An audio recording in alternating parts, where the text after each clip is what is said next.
The views, comments, stories, and opinions shared within this podcast are our own, or those of our guests, and in no way represent the views of the companies, associations, or organizations that any of us may work for or represent. All stories, events, and tales shared within this episode may or may not have happened in the manner in which they were told. They may or may not have even happened at all. The details have been changed to protect the innocent and the guilty alike. This is Squawk Ident.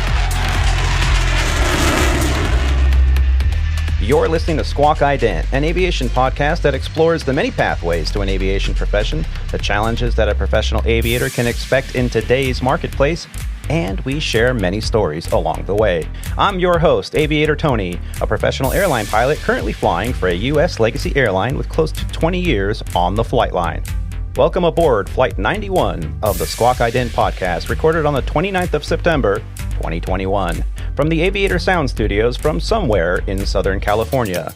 On today's flight, Captain Roger joins us, and we are excited to hear all about his recent jet-setting adventure. We also discuss how President Biden has tapped a retired airline captain to lead the U.S. mission to the International Civil Aviation Organization. We are also joined by a special guest today. The Squawk Ident crew and I will have the honor in speaking with an aviator whose journey is nothing shy of spectacular. He holds an MBA in Information Systems Management, a Master's in Military Arts and Sciences, and International Relations, to name just a few of his incredible list of academic achievements. Not long ago, he was the commander of the 62nd Operations Group at Joint Bases Lewis and McCord in Washington. That is where he ensured the combat readiness of approximately 700 active duty military and civilian personnel in 4 squadrons operating 48 C-17A Globemaster III aircraft. From his service to our country as an Air Force commander to his experiences as a civil 737 pilot at domestic air, Colonel Mark Fuhrmann will share his journey in aviation with us. All this and more aboard Flight 91 of the Squawk Ident podcast. One take. Well played. First. Did you just do that in all one take? Holy crap. I'm not sure he even took a breath. During that. He was so scared. It normally Usually takes we're like 3 takes. You were like, take 2, take 3, take 4. Season pro, man. Well done. All right. Now that our pre-flight is complete, let's get ready to push off the gate and start those virtual podcast engines. Flight 91 is officially underway. Assisting at the controls today is a superb aviator and Squawk Ident podcast co-host. He is a former international professional racquetball champion, a member of the 9G Club, an A&P and avionics tech, an artsy aircraft commander, a boat skipper, a commercial drone operator, and currently an Airbus pilot for Legacy Airlines. The name we use here on the show is an alias to our employer, a U.S. mainline carrier. From his ranch, where his aircon is still on the fritz and the lightning strikes are striking hard. From somewhere in Flower Mound, Texas, help us in welcoming to the show our very own Rob D. Rob, how are you doing? What's up, Tony? Good to be back, man. Ready to get this show on the road. This is going to be a good one. Yes, it is. I got excited. We were talking a little bit earlier in the week about leadership. Some events have happened out on the flight line for myself, for all of us actually, and we were kind of contemplating what that means. And Rob, you called me and said, I got somebody we can talk to on the show. I was absolutely stoked. Yeah. So I'm looking forward to it. He's got a great story to share with us, and I'm sure our listeners will definitely appreciate it. Yeah. And, have you been flying much since the last show? Yeah, I kind of lined up a couple trips back to back to, as always, make room for volleyball here at home. So I just got back from a 4-day trip, backed up by a 2-day trip. But the great thing about it was I got to spend a whole day in Boise, Idaho. Man, that place is gorgeous, man. Temperature was just right. A lot of great choices for food. And I was flying with a great captain. And so, that just topped it all off. So, yeah, it was a good time, man. Yeah, this time of year, trip. Idaho, I mean, this is where you can go mountain biking and hiking. Perfect. Oh my gosh, it's beautiful. Yeah. I didn't want to leave. It was tough to say goodbye, but anyway, got a life to live. So here we are. Yeah. And what's up with the aircon? Oh, dude, man, I I have my air conditioning has been on the fritz for a little over a month now. What it comes down to is basically they had to order a part, and it's taken them a little while to get it. So finally, it's here. They're supposed to come in tomorrow and put it in, and we'll get some relief from this temperature and humidity. Although the temperature's gone down quite a bit over here. Luckily, I have 2 AC systems in this house, so the main living areas are cool and comfortable, but the kids' rooms upstairs are a little toasty and warm, and kind of feels like a sauna up there. So Yeah. we've got them relocated down here to the spare bedroom, and they're okay. But I really like to get that thing fixed because my podcast studio is upstairs, and I can't do it up there right now. So Yeah. You'd be dying up there. feel like a Bikram yoga studio doing a podcast. Yeah. Well, we're absolutely excited to have you join us again, Rob. Thank you so much. Kyle couldn't make it today. Here. He's got just juggling a mountain of things on his honey-do list. He actually sent me a text message with the items on his honey-do list, and it's got to be like 50 things on this handwritten list. And dude, he's like, you want to come help me? Yeah, that post move he's doing is certainly keeping him busy. And then, of course, he had some personal issues he had to deal with. So we'll get him back soon. I'm sure once we do, it's going to be good to hear from him. Absolutely. Well, also joining us today is another exceptional aviator. He's a professional CFI IIMEI flight instructor, a former Embraer 145 airline pilot, a King Air instructor, a Falcon 2000 commander, a captain, and a corporate operator as well. He joins us fresh off his global flight adventure, where he hobnobbed with the fashionistas fresh off of the runways at Milan's Fashion Week. Please help us in welcoming back to the show, Captain Roger. Captain, how you doing? I'm doing pretty well. It's good to be back. It's been a while. I've had a lot going on, so I haven't been around the last, I don't even know how many shows now, actually. Yeah, you were telling me that you were spending, 3-4 weeks planning this one trip. The owners of the conglomerate, the airplanes that they all own, they were planning this trip over to Croatia and to Italy. And I mean, what were all your stops?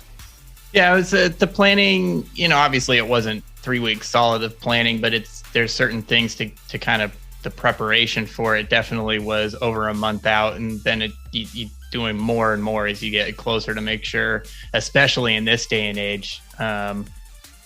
Europe, in the middle of the planning is when Europe we went off the safe list of travel for Europe, and then each individual country in Europe could change things, and it was changing day by day and country by country. And so the whole thing definitely turned into an exercise of researching different countries' travel pages. And specifically back to your question, where did we go? We went to Croatia, and then we also went to Italy, but then we also had a stop in Ireland with an overnight just to break the trip up. And so it was Ireland, Croatia, and Italy, and the rules and regulations and, testing and vaccinations and this and that and travel forms.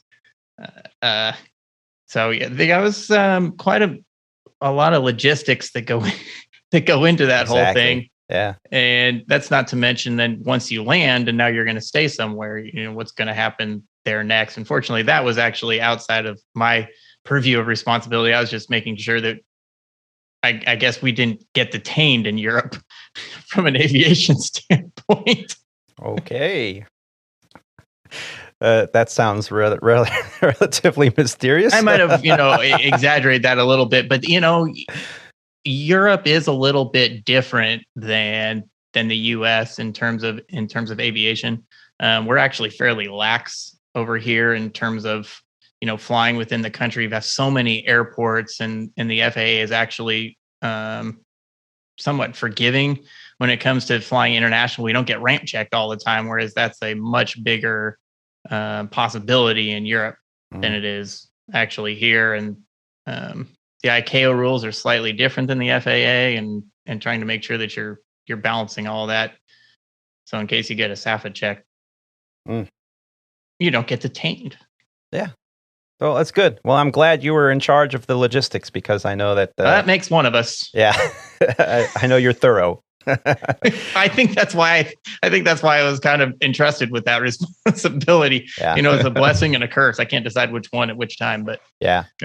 Well, you sent us some audio feedback and video feedback that we played on the last show, and I thank you for that. And unfortunately, I think you said just landing in Rome, or getting off the train in Rome right when we were recording. Yeah, I have to admit, that was pretty funny. We had just landed in I guess we were landed in Florence, and then we had taken the train down to Rome like the next day. And I had just gotten off the train, the metro in Rome, and had just walked out at the Coliseum, and you texted me, "Hey, we're about to start. Are you at the hotel?" And I'm just looking up at this 2,000-year-old Coliseum. No, Tony, I'm not at the hotel. Here, this is what I'm looking at. Yeah. The timing was kind of funny. As I think that the timing for my response to you with the picture, because I sent you a picture, didn't work out because my phone plan and the data plan, in order to send a picture, I think it was like 20 minutes later. But it was pretty funny for me, like literally walking out and just being, you step out of the underground metro and you are staring up at the Coliseum, and then you're texting me at the same time, and it was just pretty funny. Yeah. The Italian wants to know if I can be on a podcast in America. No, I'm in Italy. Now's not a good time for me.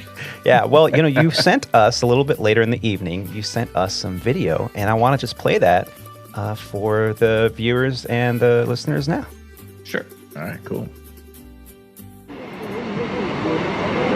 Here at the Trevi Fountain, Captain Tony wanted me to do a short video with myself here. So it'll be really short. It's pretty crowded. About, I don't know what time it is. I think it's about 9:30 or so at night here in Rome. We got here earlier this afternoon. But it's a short video of myself. I told the guys earlier this evening, it's almost hard to believe that they pay me to do stuff like this, but definitely having a good time. And looking forward to seeing guys when I get home. You guys all take care, and we'll talk to you soon. And you know what I especially liked about that video is the attractive girl sitting on the stump that happened to be in the shot like 4 or 5 times. Ciao, Bella. How are you doing? I just say nothing. Just saying. There was a lot of beautiful Italian things to see. We refer to it as the talent. A very talented area. Yes. Maybe. That was Trevi Fountain. Yes. Near the Spanish Steps. I've been there myself. Beautiful spot. Absolutely gorgeous. Absolutely. And I know nice. what you mean by stepping out of the doors to the metro, and seeing the Coliseum is pretty amazing. Yes. It was. You come out of the metro and you have, I had no idea it was coming. And I stepped out and just bam. Boom. Huge. Holy right crap. There it is. Yes. Yes. Yeah, definitely pretty amazing. Worth doing. Yeah. Yep. And I'm really happy that you had that opportunity, Roger, to experience that. We're also just very excited because today our featured guest is a recipient of the Bronze Star Medal, the Humanitarian Service Medal, and the NATO Medal, just to name a few. His military deployments included expeditionary airlift squadron duties and numerous C-17A combat missions in support of both Operations Enduring Freedom and Iraqi Freedom. He has also served a combat tour as air advisor to the Afghan Ministry of Defense for the International Security Assistance Force and later Operation Resolute Support. He currently is enjoying military retirement as a Boeing 737 pilot for an airline we here on the show like to call Domestic Air. Help us in welcoming to the show Colonel Mark Fuhrmann. Mark, it is a pleasure to have you, and thank you for your service. Thanks, Tony. Thanks for your support. So, I'm just so excited to have you on the show because we were talking a little bit about leadership earlier in the week, and what a just better guest to help represent that. I was looking over some of your resume, really, your history and all your achievements and accolades, and I was like, oh my gosh, I was nervous. I was nervous to have you on, and I still am very nervous to have you on the show. So thank you so much for being here. Well, absolutely. It's a pleasure to be here. Yeah, thank you. So here on the show, we at Squawk Ident try to focus on the journey of today's aviator and all the varied backgrounds that the person next to you on the flight deck could have. I mean, you really truly don't know who you're flying with and the battles that they've fought to get here into this career field, this fantastic career in aviation. And that's something that was always of interest to me. And to have you on, I'm looking forward to hearing about your journey. So let's get right into it. When did your aviation journey begin? Well, I grew up in a military family, so it's funny you mentioned Robbie earlier. We go way back, like you said. His dad was in the Navy. My dad was in the Air Force, and so that brought us to Newport, Rhode Island at the time. My dad was a career aviator. He was a navigator in the EV-66 during Vietnam, flew 100 combat missions, came back, went to pilot training, and then he flew the F-106 and transitioned to the F-15. And in those years that Robbie and I knew each other, I was watching him win those national racquetball championships you were talking about. We used to go down in there and destroy the racquetball court. This guy was hitting 160 mile an hour serves. So essentially we would play during the day until all the balls broke with my brother, Tom. And if we didn't break him, it was Robbie. But dude, I had to hit him that hard because you would run every ball down. So I had to hit it harder to get it by you. I had to run it down because I didn't know what I was doing on the court and be in a good position. So I would have to dive to get a serve. But so we kind of grew up together in that sense as, that's leading out of high school and into college. But interestingly, we probably had some influence about Robbie joining the military at the time, and so I would give that to my dad for myself, my brother, and Robbie. And of course, his dad was in the military too, so it would have been a positive influence. But 25 years later, it was Robbie that took on the role of helping me get into an airline. So it came full circle, and just a pretty cool experience all around. But we're happy with where we are now, I think. But we helped each other along the way. So that influence with my dad certainly was huge. And during college, I was coming to the realization that I'm going to be out on my own here quick, and what am I going to do? And I'll tell you, my sophomore year in high school, I was in Wittenberg, Germany. The side window I blame for my poor grade in geometry, because out the side window was the runway to Wittenberg Air Force Base, and they would have an F-15 maybe doing a air show demo profile outside the window, just screaming across the runway, pulling G's and getting airborne. And, needless to say, my grade wasn't that good, but I blame it on that. But I certainly had a spark of, knew that was cool and something I would love to do. And the obvious choice became as to what I'm going to do for a career. It just very comfortable after growing up in the military that I would do that myself. So that's kind of how it started. Yeah.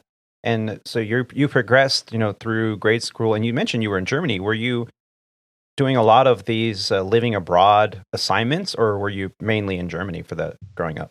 We were. No, I was the cliche military high school student in that I had 4 high schools in 2 years from my junior to senior year. So, typically they say you don't want to leave your senior year. Well, I did that twice in my senior year alone. But I was in Fort Walton Beach, Florida. Dad assigned to Eglin Air Force Base at the time for 6 months of that. And then, I was there 2.5 years, but 6 months of my junior year. Then we moved to Rome, Italy. So there, to your experience in Rome, I got to see that same thing, walking out and seeing the Colosseum and the Trevi Fountain, the Spanish Steps and the forums. And, when I left Fort Walton Beach, I was thinking, I don't want to leave here. I'm in the, beach town with my friends and, high school, chasing girls, that kind of thing. Absolutely. So why would I want to leave? And at that point, I was thinking, why am I even taking a Spanish class? We speak English here. However, 2 days into Rome, Italy, I was in awe of what I was seeing, the history and everything. And I was very grateful that I had a very rudimentary understanding of Spanish, because I had to use that to claw and fight our way to some kind of understanding if I wanted to communicate with anybody. It was definitely an immersion. So got a huge respect for that. But yeah, Rome, Italy for 6 months. Then we were in Germany, Bitburg, and then Ramstein. So all around Europe, really. So it was fantastic. I wouldn't trade it. So, people say, oh my gosh, before high school was 2 years. I wouldn't trade it. It was fantastic. Yeah, I can only imagine the experiences. You're a global jet setter and you're still in high school. It's fantastic. Yeah, as a matter of fact, I didn't leave. I took courses at University of Maryland overseas because it was, in my mind, I was like, why would I go back to the United States right now? I'm living in Europe, so that was fantastic. Yeah. And you ended up in Buffalo State College, right? I did. So my parents are both from Buffalo, New York. And so I did the 2 years in Sembach and Bitburg, really, for the University of Maryland courses. And then it was time for my brother to go in as a freshman. And my parents basically said, pick a SUNY school, somewhere in New York, so that we could not pay the state tuition or not pay the out-of-state tuition. Right. And they were both from Buffalo, so it made it easy. We had a lot of family around too, cousins and that. My parents were still living in Europe, so now we had a support system in Buffalo State. Yeah. And at what point did you decide that you were going to join a military service life? Was that after you graduated from college, or was it something that you had started? No, it was. It dawned on me pretty quick there as I was, we were away from my parents. Obviously, they were in Europe. And then I think about my junior year beginning, I started just coming to the conclusion that, hey, I'm going to be on the street in 2 years here. What am I going to do? And it's actually my sister that mentioned it. I was kind of pondering what I was going to do for a living. And she said, what do you mean, what are you going to do? Just join the Air Force, And it kind of clicked that was very comfortable idea. And so I kind of started pursuing it from there, talking to recruiters and kind of making that move. Yeah. And I actually substitute taught for 6 months while I was waiting for an officers training school class. Oh, that was rougher than any military assignment right there. 6th grade kids. I literally had them, a bunch of kids running around in circles, and I must close the door. I was like, well, as long as nobody gets hurt, I'm out of here in 45 minutes. I think we're good. Yeah, I think teachers of any high school or junior high curriculum deserve a little extra hazard pay for that. For sure. Yeah, definitely. Absolutely. Yeah, actually, I actually learned some leadership lessons from my sister, who is doing the school program at the school. And I said, look, these kids are running out of control. What do I do? And she had some pretty good sage advice. It was funny. Actually, she said, the desk is the center of the room. Do not leave it. I'm like, okay, I'm writing this stuff down. And she's like, put the rules on the board. It shows that you've been around the block and they understand that they're not going to get away with it much. Know the kids' names so that you can call a kid out. And then the greatest was if somebody was an issue like Jeffrey, hey, Jeffrey is having trouble today, class. Can you give him a little space while he figures it out? And the whole class kind of turns on Jeffrey and gets everything in line. It was genius. Oh, wow. Gotta write these things down. I know, man. I was going to say. That's exactly what I did. It got me through that phase before I got in the military. Yeah. So here you were in your early 20s, and you're already in a position where you had to really learn how to manage the troops. Per se, in a sense. Yeah, the kids. An eye opener. Yeah. Now, you later went on to get a master's in business administration, information system management over at Webster University. How did you come to the conclusion that you wanted to pursue education to the master's level? Well, they highly encourage that, the Air Force. I came in out of college, and I thought I'd done all the studying I needed to do. I earned a bachelor's degree, so I kind of thought I was done. And I was in my flight commander's office, essentially the branch chief's office, who was a civilian named Roland Millette. He sat me down, and I had only been in the military for weeks now, officially, and I'm in my new assignment at a communication squadron. And he said, I need to talk to you about getting your master's degree. And, my jaw almost hit the floor because I was like, are you kidding? I just got through 4 years of school. I thought I was going to take a break and learn my job, But I credit him because, I dutifully started a course in the master's degree, and it was that information systems management. And I guess one thing that I'm not good at a lot of things, but if I start something, I feel obligated to grind it out, so he got me started on it. I had several friends that also started their degree, and they kind of fizzled out on it because they were doing other things. But 10 years later, it became a big deal, because as you're turning major, it's something I look at. They want to see a master's degree in your portfolio, essentially. It's an identifier. And I had all kinds of friends at that point scrambling to get their master's degree knocked out before that decision point. And their records would be evaluated. But thanks to Mr. Millette, who put it on me early, I was already done. So that was huge. Yeah. So I credit him for having the foresight and taking care of me, essentially, as a boss. Yeah, I think when we've talked about mentorship quite a bit here over the years on our show, and how important it is. And I've also had individuals send me feedback saying, well, I don't necessarily have a mentor in my life. I don't have that opportunity. And I usually rebuttal that with, well, that's a choice that you can change. You can change to have a mentor. All you have to do is, in the terms of a civil aviation education, just go hang out at the airport and find some old timers and find out their background. And it's tough to break through that barrier, to have the courage to just walk up to someone who you don't know, or maybe talk around the FBO and see who, maybe there's someone that can talk to you about a career in aviation that's currently an airline pilot, and it takes courage to do that. It's a soft skill that more and more we start to see society lose. Everybody's all about texting and not having that interpersonal communication. And that's something that really is crucial, I think, to building a career with leadership. I think you hit on something. If you do break that ground where you want to talk to somebody and they find out that you're interested, I think people would be surprised how easily and how much people want to help out, because they want to share their experience and they want to see somebody succeed.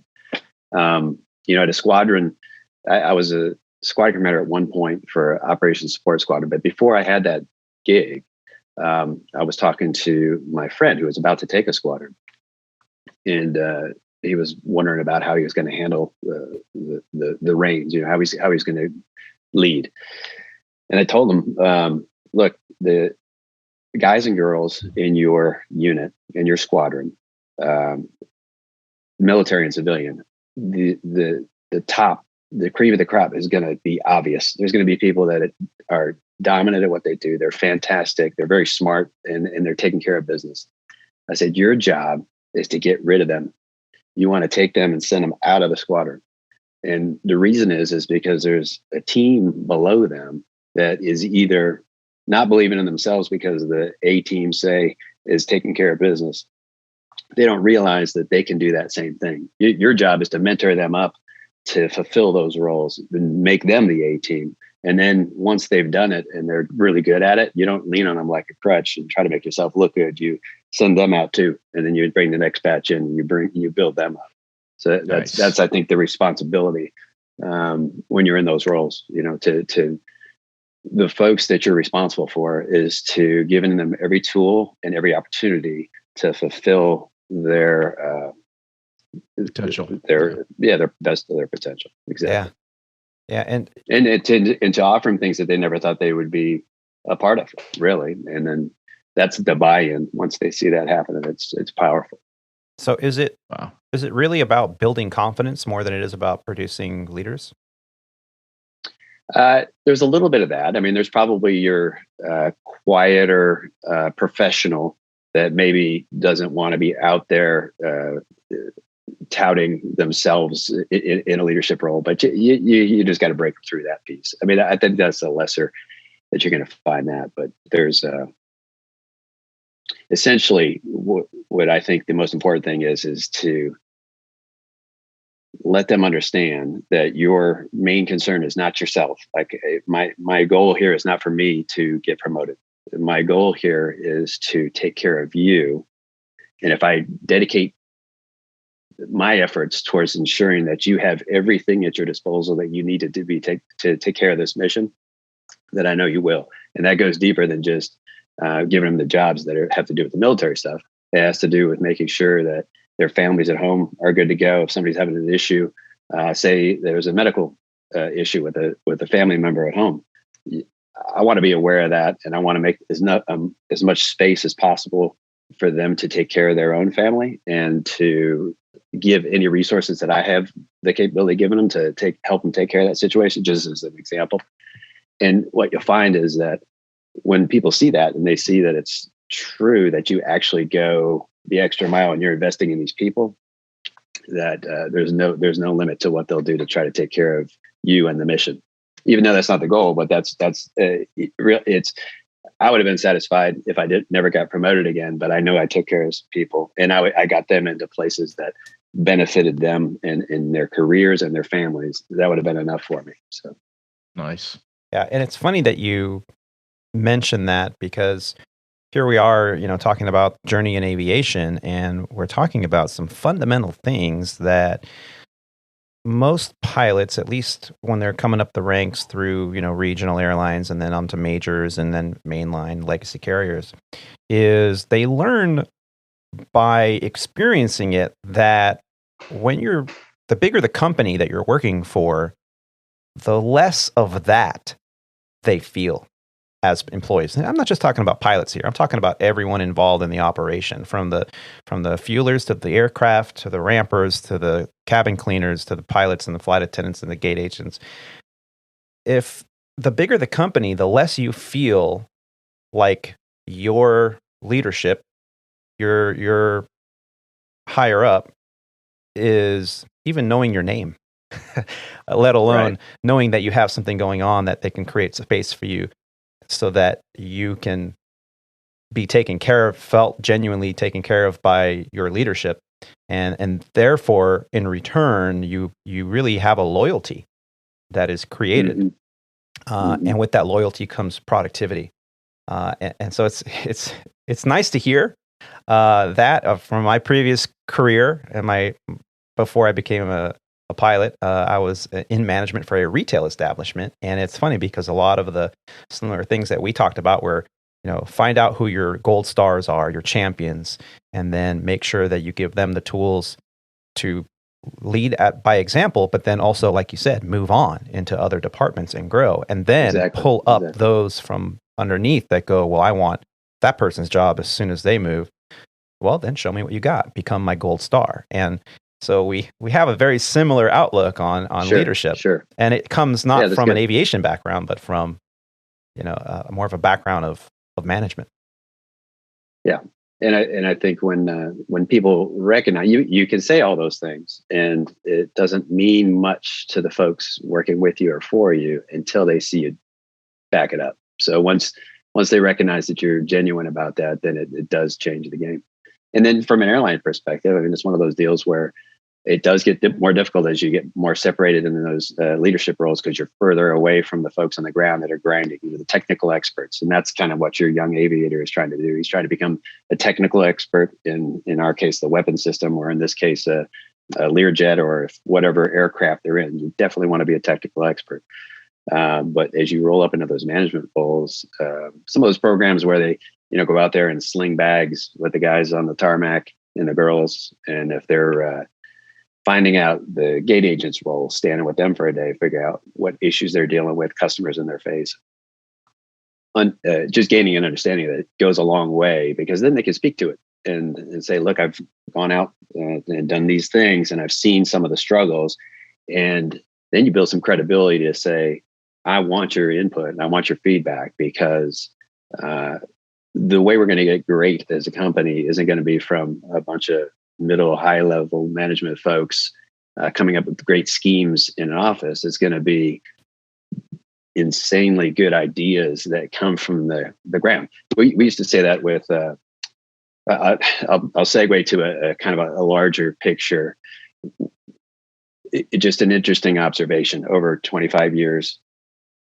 And you mentioned the Ministry of Defense. So I got to see a couple of cool things. I got to see the Afghan Air Force and Army and their leadership structure. Of course, we were heavily influencing that. However, some of those senior generals that I was advising were Soviet era war generals. And so a lot of them actually got their education, if they went to a war college or something like that, was in the Soviet Union. So it was this top-down leadership piece. But the Afghan soldiers modeled that. So if you would see, for instance, if a young soldier were to question anything out in the field, you might hear stories of, no kidding, a senior ranking officer or somebody coming over and physically striking that individual, right? That you're not going to ask questions or question anything that's going on here. It's top-down leadership. Wow. And brutally so in that case. And then segueing over to, I was in Australia, and we had a class. I was fortunate enough to go to a school there where we had 25 Aussies, 2 exchange officers, myself, and 1 Army colonel. And then the other 25 folks represented 17 different nations. One of them, which was the PRC Army colonel from China. So I immediately had to study up my history because he was rolling in on me on Taiwan and various other issues that he was upset about. But so I quickly studied up on my history. But what dawned on me over the course of the year with, his name is Dai Wingmin, the Army colonel from the Chinese Army, that they're also a highly top-down directive force. They promote people that have extraordinary intellect in memorization because they want them to repeat what the party line is, and they want them to be good at it. They aren't asking them what their opinion is. They're asking them to spout the Communist Party line. So for instance, in Afghanistan, if I was asking a brigadier general, we think that you should do these helicopter operations this way, they would say, I can't make that decision. It has to be the 3-star. We'd ask the 3-star. He'd say, it's not my decision. It's the Ministry of Defense decision. Ask him. He'd say, it's not mine. It's the president has to make that decision. Wow. So what they weren't getting is kind of what you were tapping at with that leadership piece. The difference in the United States Air Force and all military branches that they can never understand, and what makes us so much better, in my opinion. We graduated airmen out of tech school or out of Lackland Air Force Base, and he doesn't have a stripe on his shoulder at all. And he's going to follow orders because somebody's going to tell him that he has to do X, Y, Z. He's going to do it. But along the way, he's going to say, yes, sir. But we encourage him the whole time to ask questions, to ask, why do we do it this way? Because we care if he came from the farm fields in Nebraska, or if he's a descendant of Japanese grandparents and they do things a certain way, and they think that they question it because there's a different way that could be perhaps better. We want to know about it. And the same thing with a butter bar second lieutenant. Just graduated and he's working for whoever, flight commander. Yes, you're going to follow orders, but you are highly encouraged to ask why. Why do we do it this way? So we're essentially asking for a hugely diverse set of opinions and understanding and input to try to make our operations better. It's something that can never be understood in that top-down Soviet or top-down Chinese leadership style. So I think that's our asymmetric advantage by far. Yeah, it sounds like it has a lot to do with, instead of toting the line, has to do with what's right, what's just, what's moral, what's correct, versus. Well, that's a great point too, because I mean, yeah, do you believe in the cause that you're fighting for, or are you being told to do it and at risk of not following orders? Yeah, and it's fantastic that you can explain it that way. A lot of, I think, civilian pilots that, it used to be a time where in your job interview at a mainline carrier, they wanted to know is who was your CO and, what unit were you, deployed with. And now the way things are in this country, most pilots now are coming through civilian ranks. They've gone to a flight school. They've, flight instructed. It used to be they were, hauling canceled checks around in newspapers and things. And now that those jobs really are few and far between. And you're very fortunate if you can find a private job flying a jet around, because those jobs are also few and far between, and because they're sought after. They're fantastic opportunities. So most people, I think, go through the flight schools. They go flight instruct for a couple of years. They build their time. They get on with a regional carrier or maybe a 135 carrier first. And their end goal is to get to mainline. So you have all these pilots that are flooding the system here in the United States that only a small portion of them, of the newer pilots, have this military experience, have this kind of knowledge and background. And sometimes that creates a conflict because then you'll have more experienced pilots on the flight deck that came from that military background. And they're looking over and going, this guy or gal is spoiled, rotten, egotistical, arrogant SOB. And I got to deal with this person for 4 days. Yeah. So I've always seen kind of this difference of attitude. How do we combat that attitude? How do we convey to a pilot who came through a less experienced, a less organized, leadership focused background that they would get from background in military or aviation, and they're coming up from a flight school and they think they're God's gift to aviation, and they look at you like you're a knucklehead because you're calm, quiet, and you're picking your battles, and they're over there spouting off at the mouth. Sure. I think the airlines have some responsibility to be choosy about who they're picking to get in these positions. But who do you want to fly with? I agree with it. Like the military, you do need to become a technical expert as you go, but kind of building that mentality that you are also the future of this airline, and you have an instructor responsibility in a positive way, right? So it's just, who do you want to learn from? Do you want to learn from somebody that is a dashboard pounder, and saying you're doing it wrong and doesn't explain why, or somebody that's encouraging and say, hey, great job. There's a couple of different ways you could look at that, in teaching and instructing as you go and trying to build the next captain in a positive way, and encouraging them along the way to ask questions. And really, if there is no captain out there or FO or former military that has all the answers in aviation, there's too much knowledge out there for everybody to know it all. And you have to keep working at it.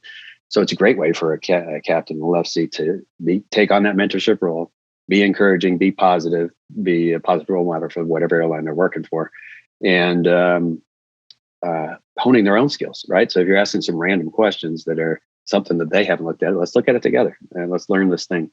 Let's make you a good captain. So it's a positive attitude, I guess, and understanding that the cause is a little bigger than yourself. It's not just you sitting there to earn a paycheck, although some may or may not think about it that way. But you are representing a larger company, and I'd look at it as a service as well. Like I consider the military service, but in a different way, the airlines are too. We're bringing those people to important events in their lives, and so I think that is a service that not every country can do that. You can buy a ticket and go to somebody's retirement. You can go to somebody's, whether it's a funeral, a wedding, something that's an important event in somebody's life. And so it's a service in that way. So I think with that mentality and the idea that you're there to mentor and teach and make people the best they can be, the safest pilot they can be, is good for everyone. Yeah, I always get a kick out of, and I learned this lesson early on, probably 15 plus years ago, when I was a new hire at a regional and sit next to a captain. And the first time I heard this, I honestly didn't know what to think. And the pilot next to me goes, they should just cancel this flight so I could just go home. What? Is there something wrong with the airplane? Is there? Why are you saying this? Oh, if they cancel the flight, I can just go home. I go home and get paid. I'm pay guaranteed. And you look at them, and the first time I heard this, I honestly was in shock. I didn't know what to think. I didn't know if he was joking or not. But this is a common thread. Anybody at a 121 carrier that has had any experience has flown with this person, right? Yeah. And you sit there and you look. And my favorite is, when I was a captain, I was sitting there and I couldn't tell you how many times I heard that exact thing come from my FO. And I would sit there and go, well, if you don't want to be here, that's fine. I don't want you to fly if you're not in the game. mentally ready to go. Yeah. If you want to call out sick, go home, call in fatigue, whatever you want, I'll back you up. I'll support you for your decision because only you know if you're fit for duty. But if it's my understanding that we make money if the company makes money, and the company makes money by transporting people, like you said, to important events from point A to point B. That's our job. We're scheduled, so we have do our best to leave on time and get them there when they think they're going to get there. Yeah. If you don't want to be here, stay home. That's fine. Exactly. But don't come into work and sit there and say, oh, they should cancel this flight, or start looking for reasons to cancel the flight. Oh, I found something wrong with the airplane. Really? What is it? There's a placard missing. Okay, well, why don't we just call maintenance and MEL it? Oh, it's a no-go item. How do you know that? Well, I know all the no-go items. Wait, what? Yeah. So I appreciate you saying that. It's definitely an attitude. Well, I'll tell you, I think that's why they pull military people, because they don't know for a while. They're gluttons for punishment, and let's go, let's get this thing done. Yeah. What are you? It's just kind of that mentality. But yeah, I've certainly heard those other things. But I definitely say that in these 2 years, which have been turbulent, right? No pun intended, with the COVID and all these other things, I still feel like I'm getting away with something every day. So in the time that I have on my hands, compared to what I was doing in the military, is extraordinary. When your downtime is your downtime. And that has got to be one of the most eye-opening experiences for you. Because I remember paying a visit to you up in Seattle, and you had your phone, your what is it, a BlackBerry, and then you had your little war room in your house there, and you're always connected on your day off. And I'm like, man, when you get out of this place and you get it to an airline, I mean, you literally show up 45 minutes before departure and you go to work, you land, you put your kit bag away, and then you never look at it again until the next flight. Unless you're Roger. And this is where Roger, all of a sudden, he's been in the background. Actually, Roger's been working and been on the phone for 10 minutes before. And now he hears this, and his little ears perk up, and he goes, you guys are prima donnas. Yeah. We show up to the airplane 45 minutes prior, and we go kick the tires and say, hey, it's good to go. And then we go home. So there you go, military guys. If you want to continue that kind of work, you just see Roger and ask him what it's like. Come on down. Oh my God. You can be dispatcher, scheduler. Yeah. Flight attendant. Do it all. Maintenance tech. Baggage handler. Flight attendant. Oh yeah, bag handler. How's your back, by the way? That was my video when I wrenched my back last week. Yeah, that was lovely. Yeah. So I mean, that's actually a pretty good point you bring up there. For Mark, your job as a pilot was really a small part of what you did in the military, because you had all these other roles. The flying part was I remember you mentioned it to me before, was a nice getaway from the that was from all the stress. Yeah, there's a kick window outside the right side of the C-17. Every time we rotated and started leaving the tarmac, I was like, oh yeah, I'm out of here. No phones, no emails. Let's go. Yeah. That's what it's like again in the GA side. It's like you finally get to go fly, and oh man, this is the easy part. Yeah. Finally, I get a break. Yeah. Yeah, it was a break. Exactly. And we'll have more right after the break.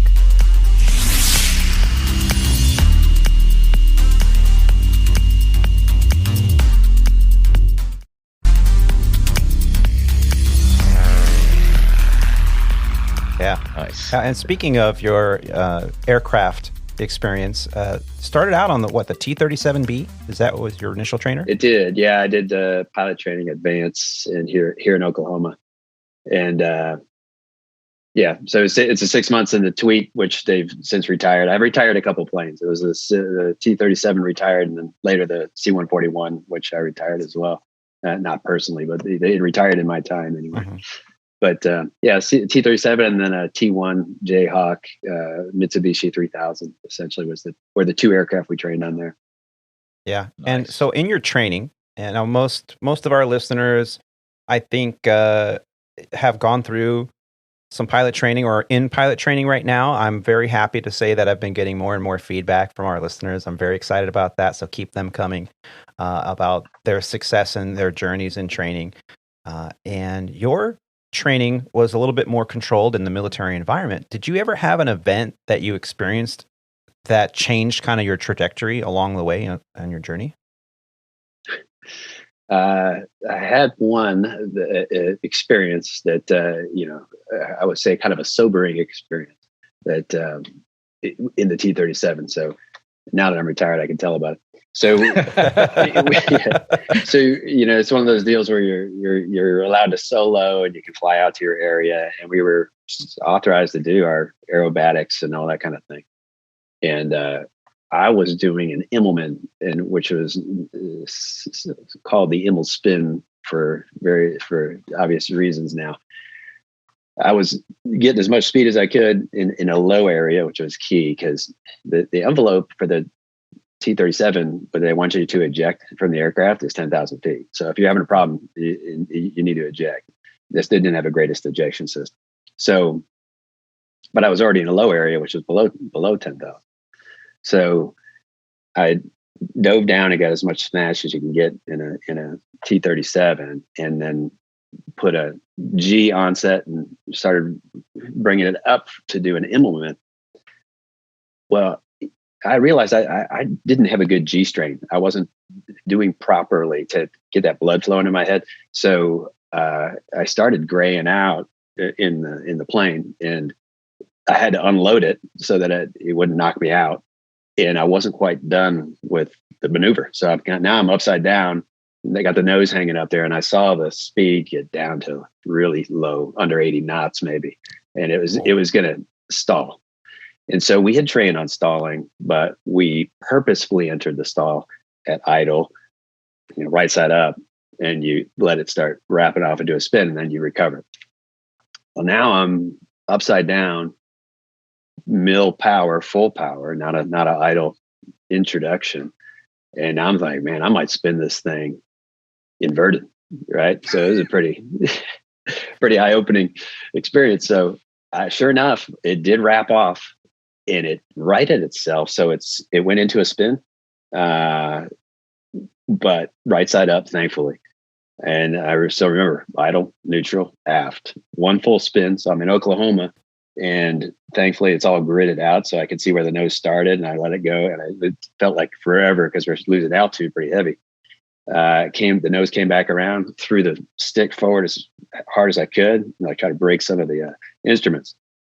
And it started fluttering out and flying itself out. So I did a couple patrol passes around the MOA, the operating area, and just kind of got my act together and brought it back in. But man, I was the best. The next time I went out with an instructor and we did spins, he was like, "Man, that's the best spin recovery I've seen." And I'm like, "Yeah." Been practicing. So it kind of put the a real deal on that. And technically, I probably should have punched if it was below 7,000 feet. So I was going to give it one try. If it went into another spin, I would have had to punch out of that aircraft. So Yeah, it was an eye opener and something that ingrains the seriousness of the business. You know what I mean? Yeah. And we've all kind of had those experiences that we're like, oh, thank you, I'm back on the ground. My feet are on the ground. But thank you for sharing that with us. Your success throughout the years has really molded who you are as a pilot today. We all have these experiences, and I think the more experiences you have along your journey, the more well-rounded you are as an aviator. And when you're on that flight deck, it contributes to a higher level of safety, keep you on the rails or inside what we call PTS, the practical test standards, right? Was getting into a 737 for domestic air any bit of a challenge, or was it just like another day at the office for you? It was a huge challenge. So it was interesting. Flying the aircraft wasn't hard to me because I'd flown the C-17 and a 141, which is pretty similar feel to a 737. But the operation was hugely different, and probably the biggest mind blow was the speed, because we would plan for a mission for a day and a half or a full day anyway prior, and you'd be on the tarmac for 4 hours before that plane moved. So you had plenty of time. Now I'm in this carrier that wants to turn, at the gate in 20 minutes and get everything done. And that pace threw me off. And then the ground operations were totally different. It didn't dawn on me till, on my IOE, I flew out, and in that week I went to Atlanta, LA, and Chicago. And I was like, are you kidding me? Did they do this on purpose just to haze me, with these, the airspaces weren't bad, flying around in the air was good. That would remind me of flying around Frankfurt with a C-17, very controlled environment and a lot going on, but it's very structured. But the ground operations, and it didn't dawn on me, like, you're slowing down on the runway and you're decelerating through 60 knots and they're spouting out, 50, 60 directions to you, and you're not that bad, but it felt like it. Yeah. Over the radio. And if you weren't even, I wasn't even prepared to hear the call. When I landed at Albuquerque later, and I was like, oh, that's the deal, because that's a dual use deal. Yeah. And, I get off the runway and I called them to initiate the call for the taxi, and it's like one taxiway and in a park. So that's what I was used to, and as opposed to very complex ground operations elsewhere. And how many times I looked left thinking we're going to take a left, and the captain turns right. I'm like, oh, it's that way. Of course, I was tracking. So the ground operations were a big mind blow, and then the pace. But you will get there. I mean, it's a matter, once as the repetition goes, you start getting to these same places over and over again. You get a lot better, and you anticipate that call, or you tell the tower, hey, unable, stand by. And when I get off and I get my act together, then what were the instructions? Right. Yeah, my favorite, and it's been a long time since I've told this, so I think I'll tell it again. Rob and Roger have heard it. Chicago. I fessed up. Chicago is one of those airspaces where I honestly believe that there's some of the best air traffic controllers in the world. There's not a lot of charts and approaches and departures. I mean, Chicago has one departure, and it's radar vectors. I mean, it doesn't get any easier than that. The controllers will tell you what to do, but beyond that simplicity comes directions that are spotted out by the controllers 60, 70 times an hour, if not more, to every single aircraft. So they're used to it. And my favorite... They've been there 20 plus years. Yeah. They exactly. And some of the people that are based there, like myself, I was based there for off and on for 12 years. If they spit out 8 things in a clearance, I'm already spitting it back. And then if you ask me what I just said, I don't know, but I know what to do because, my favorite thing I ever heard, I was coming into Chicago and there was an MD-80 in front of us for Legacy Airlines. And, I was in front of them and they told us, descend, maintain 8,000, turn left heading 270, intercept the localizer, maintain 200 knots to this fix, maintain 180 knots to that fix, and you're cleared for the visual, da-da-da-da-da. And so I just went, la, la, la, la, and I repeated it back. No problem. Why? Because I heard it 2 or 3 times a day, every day at work for the last, decade. Yeah.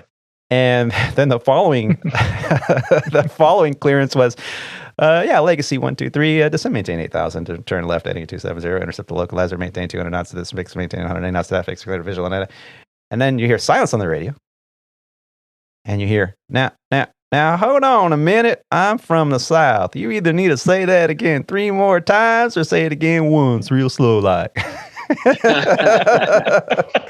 And we were dying laughing, and the controller only gave 2 or 3 instructions at a time, as is what is supposed to happen, right? Just maintain this, turn left, situationally aware. Yeah. Right. Yeah. So the lesson that I learned amongst all that laughter for days was that it's easy to get in this kind of groove and do 20-minute turns after you get used to it.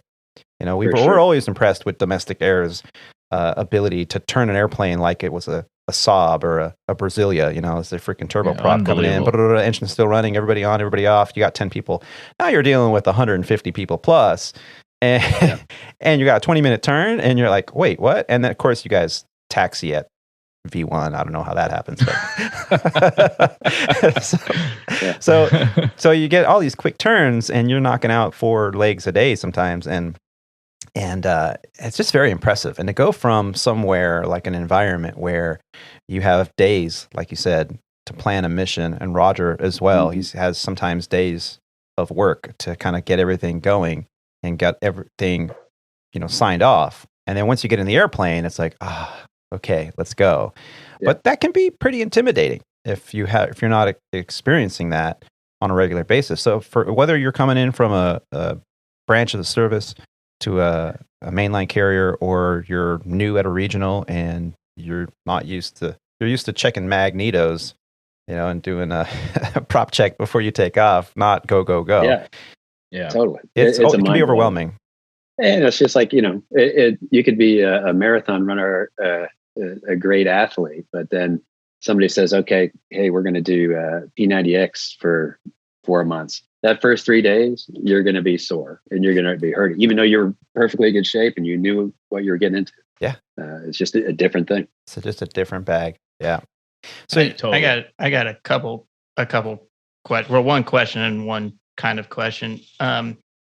Do legacy pilots, you do realize that anything over like 3 knot taxiing, you can go between 3 knots and V1. There is a lot of space in between that. Hey, yeah.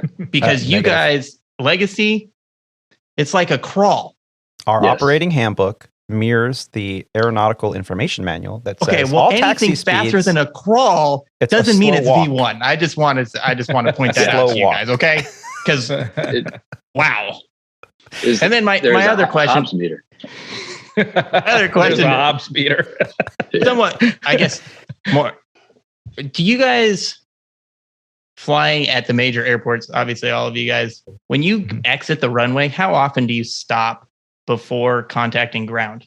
Depends on the airport. Very rare. Yeah. In Dallas, depends on what airport. If it's congested, you clear the runway, you stop, and you wait your turn to talk to get clearances. So in Chicago O'Hare, you don't stop unless Chicago the Armageddon is happening. Yeah, I know Chicago, you do whatever you want, but just don't stop. If you miss your turn, that nobody cares. But keep going. Yeah. Just take a lap. Yeah, Chicago's don't stop and don't cross a runway. I only ask that because coming from the airline, obviously it's been a few years now. I've actually been paraded a couple times at smaller airports because I'm used to I think from the airlines, get off and get out of the way and keep moving.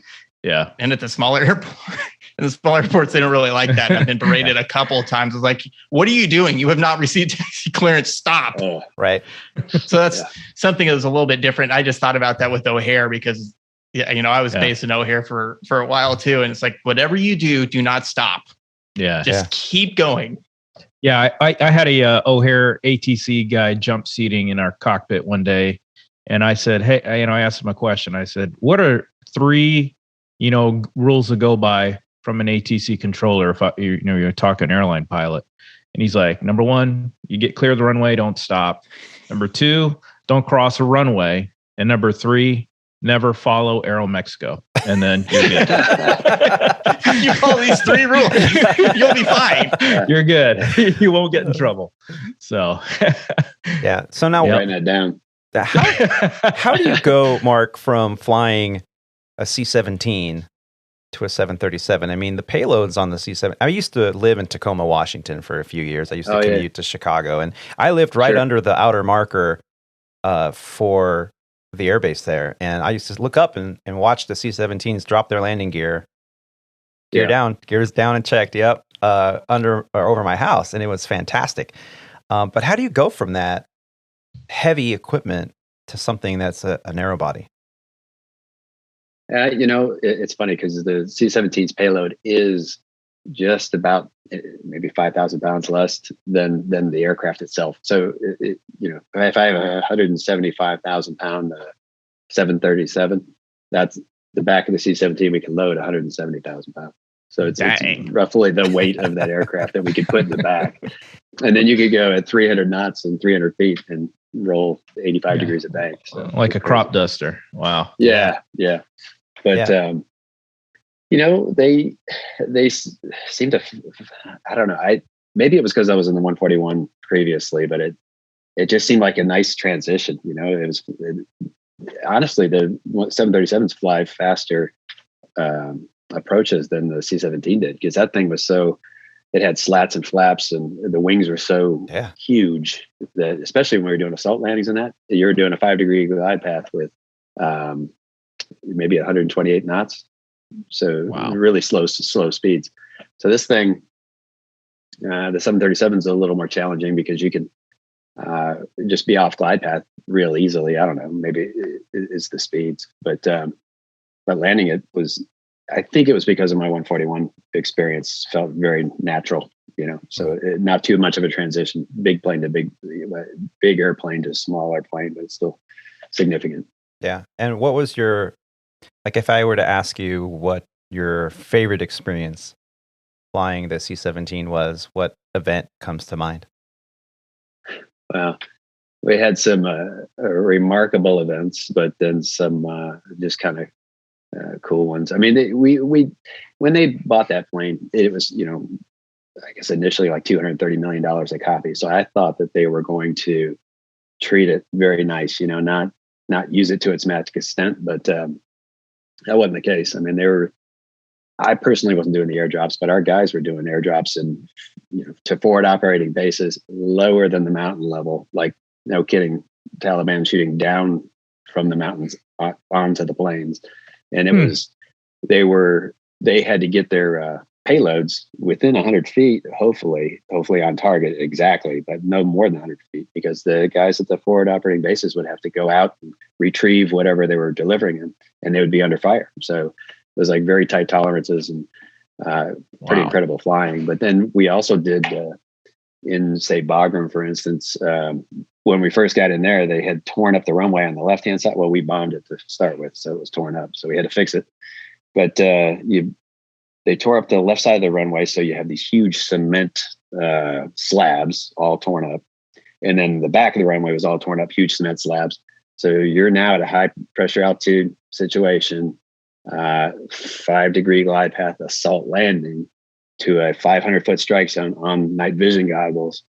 And you have to hit the mark, because it's unforgiving if you're going to go over that one, because you're going to destroy the plane.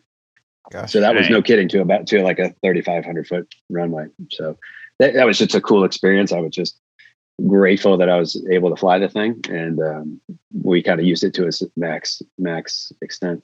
So tell the story, Mark. The one story you told me about mobilizing all the aircraft at one time. I don't remember what the name of that mission was. Yeah, but, we did pretty interesting. Yeah, we did a joint force exercise, and so the group commander from the other base called me. He said, "Hey, can you get together as many C-17s as possible? We want to fly in this joint force exercise," which is a coalition type deal where you simulate assaulting an air base with the Army and everybody else. And I was like, "Look, man, I don't have the airplanes or the people to do something of that magnitude. So what are you just trying to break a record? What are you trying to do?" He said, "No, I'm trying to prove the Pope book," which essentially was like a full the gap situation. We're full out war against, say Russia, and we're what can we do? How many people can we mobilize? You pull everybody out of their schools, you throw everybody in a plane, we do it all. So I said, "All right, man, if you're doing it for a legitimate reason, I'll try to do what we can do." So we got amazingly 17 C-17s together. They got 12, and then there was another 11 from a weapons school that was at Nellis. And so we're going to meet. To get 17 C-17, that's like several $1 billion worth of assets just off of our tarmac every 30 seconds taken off. So you had to have all your maintainers involved. You had to have all the aerial port folks involved, the support squadrons, the entire base is engaged. There's thousands of people to get these 17 airborne. So we do it. And we start going into the night sky with the lights blazing. And no kidding, there's like reports from UFO reports all over from the area, like Washington, over Nevada. The reports are coming. They don't know what it is. It's a string of lights. And then we merge. They leave from the East Coast to Charleston, and then from Nellis, and we all merge into a 39 ship. I don't think that I guarantee there's never been formation larger than that. That was a record. Wow. Coincidentally, but 39 C-17s in the air. And so then we descended into the night sky, threw the night vision goggles on, in a huge train into what I would describe as like a hornet's nest, because all other coalition players are in there. So you got F-15s, F-16s, B-52s, A-10s, the entire inventory. AWACS is up there supporting this thing. And I looked up with my night vision goggles and see what I would call like a hornet's nest whipping, but it was fighters taking turns tight and just lighting up these laser sights to clear the way for us to come through in a simulated battle.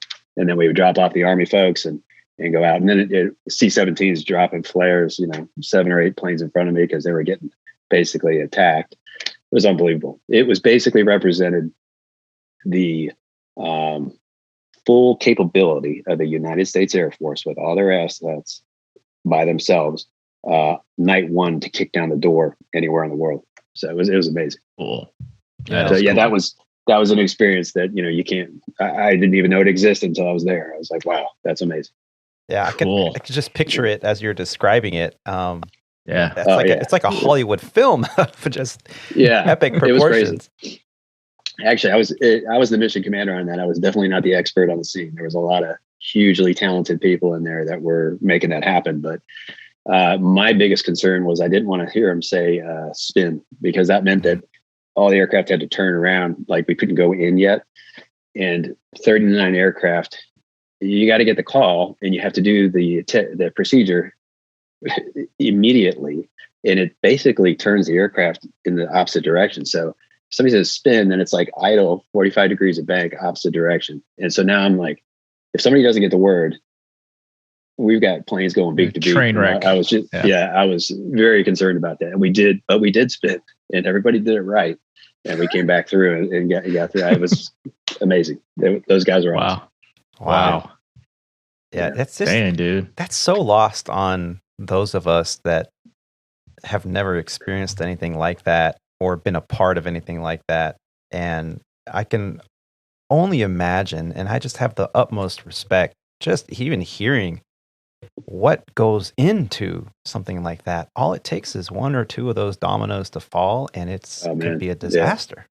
That's one of the great things about living in this country, though, is that we are, I would argue, ignorant to the full capability of what our military is capable of. I mean, the things that they research, the things that they do, the logistics that goes into that in order to pull off operations like that. I mean, we can be ignorant, as a civilian.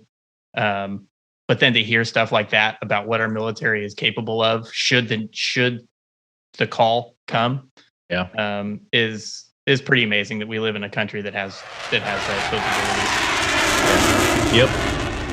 Yeah, it blew my mind. I'll tell you that. It was the first time. And you were there. Yeah. Well, it was a mind blow, even being there, for sure. Yeah. Yeah, because we don't always team up with all those coalition partners, and having all those air assets in the air. There was several hundred planes in the air at the same time. It was amazing. Yeah. Wow. I want to see a movie about this. Write the screenplay. Yeah. Mark, I recently read that leadership is a quality that is easy to recognize, but very difficult to define. How do you define leadership? Okay, it's a good question, and life is a leadership study, right? So you work for people that you liked working for. You work for people you didn't like working for, and so you kind of try to take notes on what were the good things and what were the bad things. If I had that opportunity, here's something I probably wouldn't do, or here's something I definitely want to do. But my dad imparted this on me when I was going to take command the first time in the Operation Support Squadron, and he gave me a book. It was on leadership, but essentially he wrote in there, "Hey, just be yourself." And that really kind of encompasses what it's about, because you can read all the books you want, and you can espouse to be something that sounds like a good leadership characteristic. But if it's not you, it's not you. You can't pretend to be that role or try to act in a way that looks like it's supposed to be. That's never going to work, in my opinion. I think it's one of those deals where if you're true to yourself, if you just be yourself, offer that to the people that you're working with or who happen to be working for you or that you're working for, and you're genuine, that's going to win the day. And again, it goes back to what I was saying before, that in my way of doing it was like, yeah, I have these 3 goals and these are things that I want to do. Patton was the one that said, don't tell people how to do it. Do something. Tell them what needs to be done and let them amaze you with the ways they come up with to do it. And you want to be selfless because it's not about you. And I think that there was a quote that I'll use here. I'm going to retire a buddy of mine tomorrow or the next day in Louisville. The Reagan quote was on his desk, and it said, "You'd be amazed at what a man can accomplish if he doesn't care who gets the credit." And so if you have that mentality, like, look, we're here together and I'm here to take care of you. And you trust that because you're doing that, they're going to take care of the mission, which they do. You're going to be in a good place and you're going to be very successful. I think that's the key to it. Yeah. Very well said. That's awesome. Yeah. That's actually one of the most inspiring things I've heard this week. I can go to sleep a happy guy tonight. Yeah. That was awesome. Yeah. Well, here's a reality part of that too. I was keenly aware that I was never the smartest guy in the room. There are some people that have those abilities, that they're the 1%er and they're very smart. I never felt like I was the smartest guy in the room. And so partially it was, I needed the experts. And if I spent the time to figure out who they were, who the people are that are working for you, and what makes them tick, what are they interested in? This worked out really nice in the OSS and this Operations Support Squadron because it's an eclectic squadron. It's a support squadron. You got intel people, you got current operations, you got readiness, you had people working in the aircrew flight equipment, just all these different areas. So we get an assortment of officers and enlisted that would come into work and support the squad. So I would just ask them what their deal is, what's their background, what are they interested in? And usually I'd hear something that probably applies somewhere in one of those areas.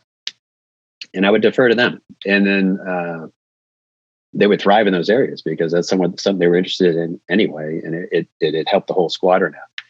And then you can kind of generally get an idea of how much somebody knows what they're talking about just by asking how and why a few times. So get it a couple layers in. How are we going to do this? Why are we doing it that way? And they answer that. You say, okay, why are we doing that? And once you get about 4 or 5 in, you understand if that person is, no kidding, an expert in what they're doing and they've got it together, or there's some work that needs to be done. And then you can put them on an assignment. Say, hey, look, there's a couple things I'd like you to take a look at, and get all the help you need. Anything I can do to help you, but this is what I need. Yeah, it's refreshing to speak with someone like yourself that has it together, knows the bigger picture. We always joke that when you get the day you retire, the chief pilot pulls you in the office and he gives you the big picture that you've been missing your whole career.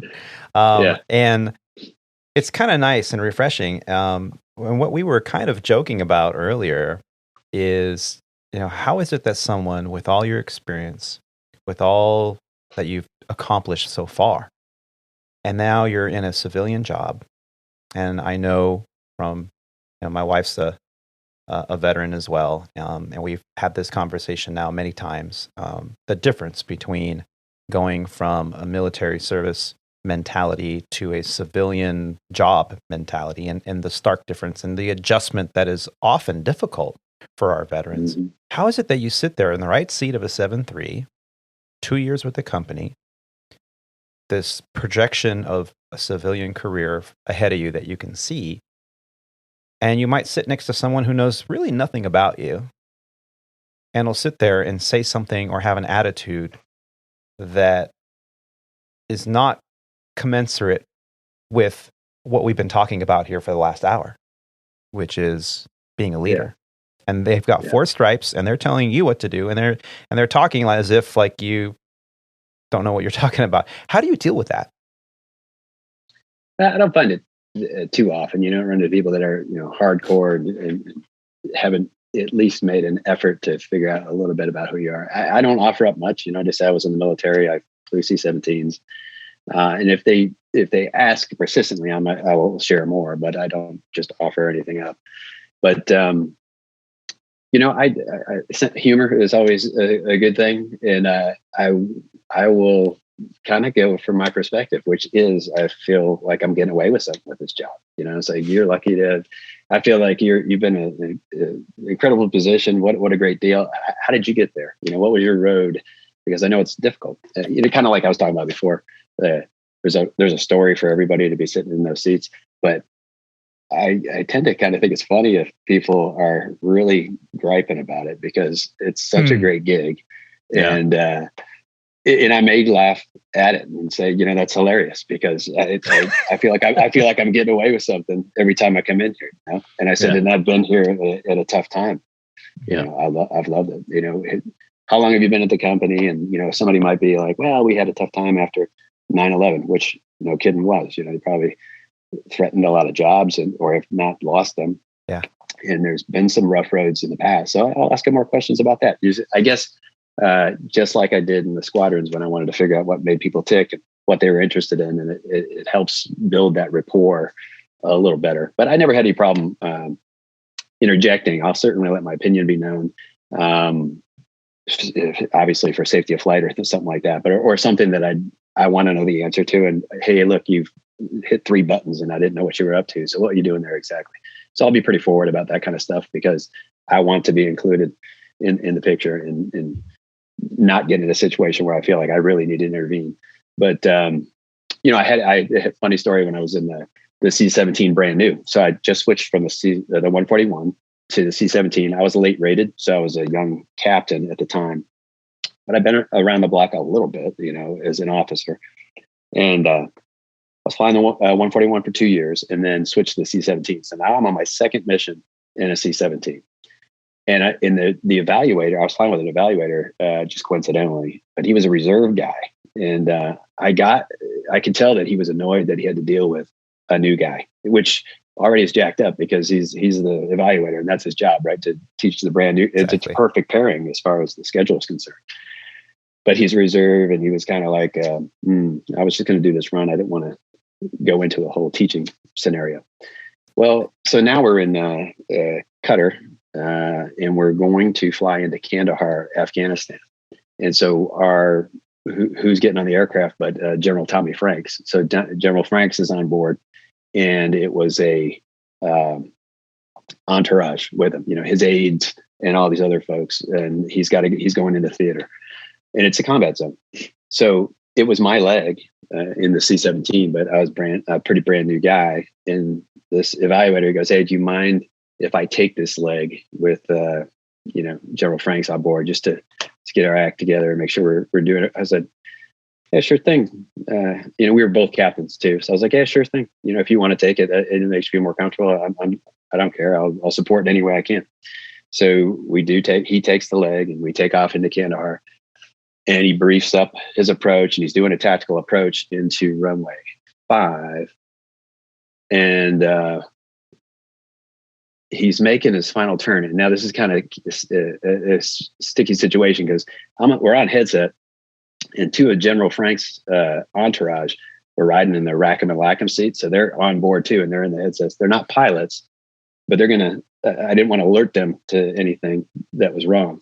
But he was making a base final turn to 2-3, essentially setting up for what it looked for me on the altitudes, and he had briefed 5. And so I just started asking him questions. I was like, so what's your plan here? And he's like, yeah, I'm turning base to final. I said, yeah, base to final 1 turn. And he's like, yeah. And I was like, I thought you briefed runway 5. And he immediately goes around and brings it around the whole airport. He was trying to be tactical and quiet. Now he's loud, and he's got the airplane fired up, and we land on 5. But I was trying to be discreet about it, just because of who was in the back, and not alerting them that we're landing the wrong way. But when we did land, there I was, second run on the C-17s, who he didn't want to fly with, and I just saved his butt from going the wrong way. And he said that. He goes, you realize you stopped me from landing on the wrong side of the runway? And I said, yeah, I'm aware. So that was it. And then so we That's built. all it He takes. actually did something else crazy on that flight too, and I had a chat with him. But it was one of those deals. You just got to step in when you got to step in, and Yeah. I didn't pretend to know all the answers, but I knew that was going on. Yeah. And it sounds like there's a common theme here. Words like humility, respect, integrity, personal courage, mental, physical, and emotional fortitude. I mean, these are all characteristics that they're great words. They're too fancy to be applied to me, so I just they're call it. you're more like common. Yeah. You've just proven my point with humility. Yeah. They're great words, but your actions, your discretion is what sets you apart, and it's obvious just talking to you here for this short period of time that we're getting to know each other. And I just have the utmost respect for you, sir. Thank you very much. And why did we want to do this show today? Why did we, sit down and talk about leadership? And it's because a couple times, you're flying the line and you'll come across an event with someone else and you kind of butt heads, and you think to yourself, especially if you're an FO. Like myself, Roger, and Roger's a captain, single, but he's the big time. He's the big guy, but Rob and I are like, we're FOs, and how come I'm pulling all the weight around here? I just had a similar experience, and according to the Air Safety Foundation, poor leadership is actually the cause of most accidents or incidences. They have an analysis that can be found online. I'll put a link in the show notes about this. And they go on to say that poor leadership is a contributor to accidents and incidents in aviation. While it is difficult to quantify specifically which events were caused by poor leadership, it is not unreasonable to consider that leadership as one of the causal factors in 70% of the accidents and incidents that are attributed to human factors. In addition to safety consequences, poor leadership is likely responsible for many other weaknesses and inefficiencies in aviation operations that lead to poor performance and wasted money. It's funny you mentioned that, because in that case of the C-17 where we almost landed the wrong way, I attributed some of those issues, because there was another one where we went, the same guy, where we went through a sucker hole into Bagram. I had the rings mapped out to 5, and I knew or 3, and I knew if we stayed within those we'd be safe. But it was hugely mountainous terrain, it's VFR only, and he dropped in there, and we were blinded out for a minute, and it was really dangerous. But I attributed some of these issues with insecurity. So I didn't think he was fully secure in his role, even though he was an evaluator. And you kind of pointed that out there. So is the difference in a brief with the captain who says, look, I try to do everything by the book. If I do something that doesn't look right, it probably isn't right. And I would like to hear from you and ask me, so that we make sure that we're on the same page. That's who you want to fly with, versus someone who's, maybe they take so much time off if they got 5 weeks of leave, if the arrogance and or insecurity can be very dangerous. So you kind of have to dig in on that. Obviously, we'd rather fly with a guy that has that humility to go, look, if I make a mistake, it's not on purpose, call it out, and let's stay on the same page. Yeah. I often say, if I don't hear a briefing from the captain within the first, few minutes after we get settled and set up our nest on the flight deck, I'll usually go, hey man, I got thick skin. Anything happens while we're flying together, speak out, wake me up, hit me in the arm, whatever you got to do. If it's not the way the company wants us to fly their airplane, then I'm doing something wrong. Please point it out to me, and I'll be happy to adjust it. And I'll do the same for you. And that usually is kind of like a wake up call. And then they go, oh yeah, I'll give you my brief too. Yeah, I'm the same way. And my favorite brief though is when they go, everything's by the book. A lot of things aren't in the book, so when it's not, we'll do it my way. And everything on the side of the airplane is mine. Those are usually the captains that are wearing a hat, aren't they? The hat wearing the captains. Trifecta. Hey, I wear a hat, Rob. Yeah, I know. I just say that for fun. But my favorite thing I've ever heard. So I'm a relatively senior captain at the time at Sandpiper, the airline the regional that we use as an alias there.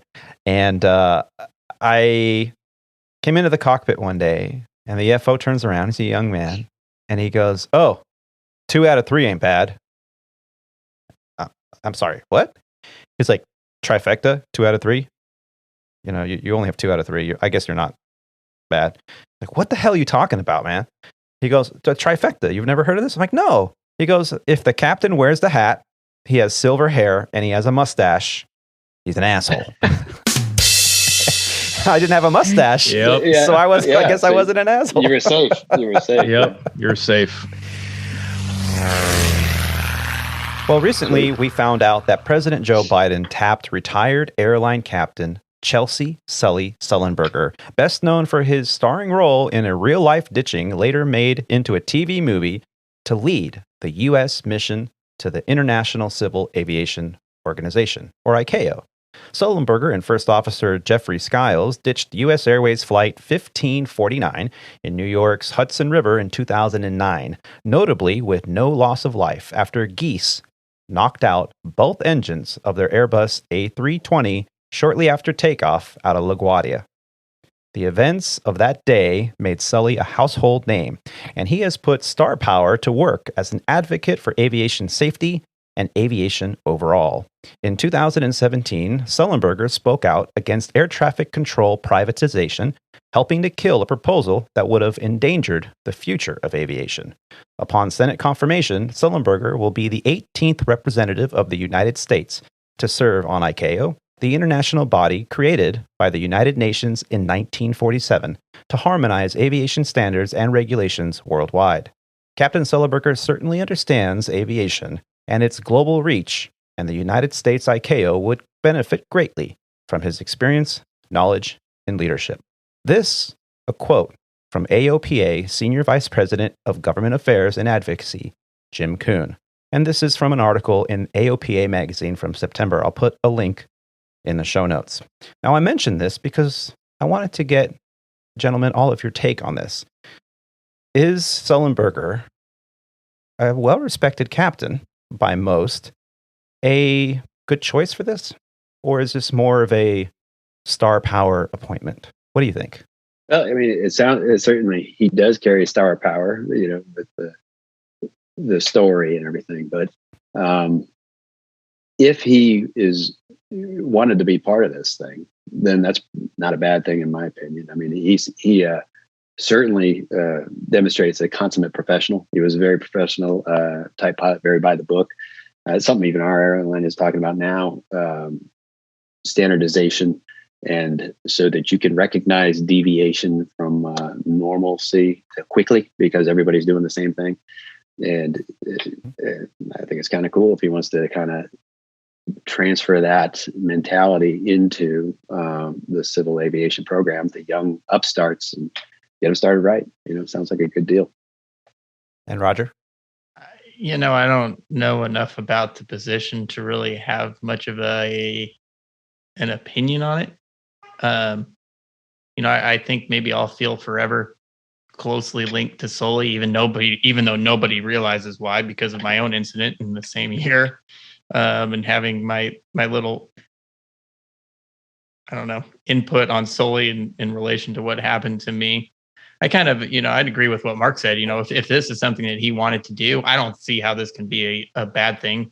He is retired. He keeps cropping up.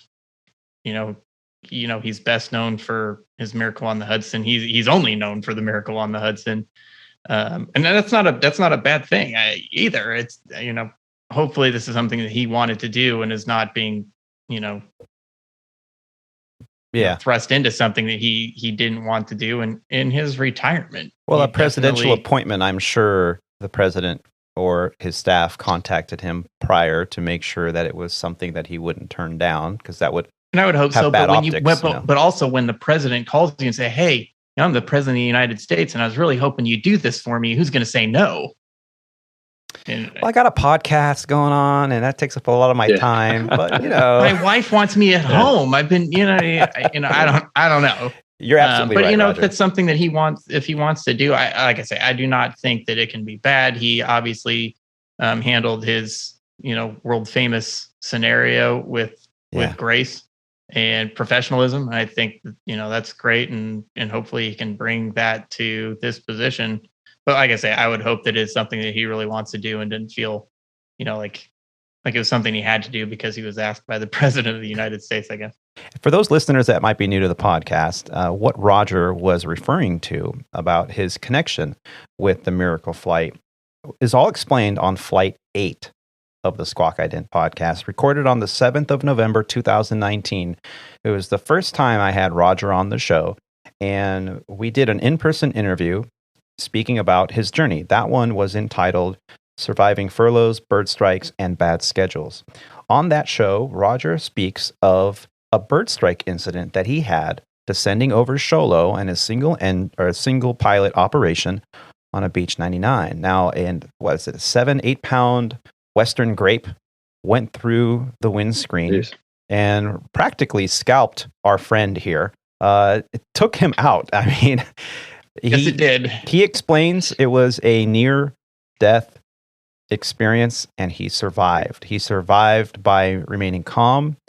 He survived by a lot of adrenaline, and he landed that aircraft safely after declaring a significant emergency. And the photos of that event are haunting. I often share them in conversation. And for those that are interested, the photos are on the website on aviatortony.com, Alpha Victor, the number 8, Romeo Tango Oscar November Yankee.com, and under the, I believe it's under the guest book tab down. You have to scroll quite a bit down because episode 8 was a while ago. And you can see that there. I encourage you to give it a listen if you haven't listened to episode 8 or Flight 8 of Squawk Ident. And Roger explains exactly what he went through. His connection with Sully, what was that, 2 weeks after the event? My incident? Yeah. No, my incident hit Sully was in January, as I recall. Mine wasn't until November. Oh, okay. But it was all in the same year, and bird strikes obviously were a pretty big thing. And I remember Hot topic. Yeah. Yeah, it was a hot topic, and I think that's partially why it got some of the media attention that it did. My airplane was on the front page of the USA Today, and that's kind of my big claim there. Nobody cared about me, but the airplane was a great shot. Yeah. Oh, it's impressive. And I just the president has not called me to offer me any positions. So rest assured, the aviation community is still safe because I am still only minorly involved. That is a gross oversight, Roger, and we will. And there's my input. I was going to say the president probably had to consider quite a few, recommendations from higher ups, and they didn't recommend you. Yeah, they never Roger. contacted me. I'm not really sure if I even made the list. Give him a chance, Joe. Give him a chance. Yeah. I mean, I never even got the interview. Yeah. And Rob and I, coming from Legacy Airlines, we have our opinions. I have nothing but respect for the man. I've read the book. He actually did something great. Regardless of the Monday morning quarterbacks that I have met over the years, there are those pilots over at Legacy Airlines that don't care for him very much simply because of some of the words and actions he took after the event. I think all that media does something. And both he and his FO shared some words with the media that were not very flattering for regional pilots. So there are a lot of those that were regional pilots at the time that went, wait a minute, what did you just say? Yeah. So it's kind of a mixed bag, but I think that it's a good thing that he has a role where he can be involved with ICAO. I look forward to seeing what happens if he gets the job. The short version, Mark, since you kind of did ask and they blew you off, the short version of that is I took a bird through the windscreen right at my face. Yeah. And it just barely missed you? No, it hit me. Oh, geez. It flat came through the windscreen right in front of me and blew off my glasses, blew off my headset. There's blood everywhere. And you can't tell if it's yours or the bird's. That was I didn't know what was mine. I didn't know what was the bird's. I remember after, because I never saw it coming.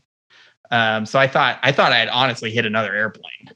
Jeez. I didn't know how, but what altitude were you at? 11.5. Wow.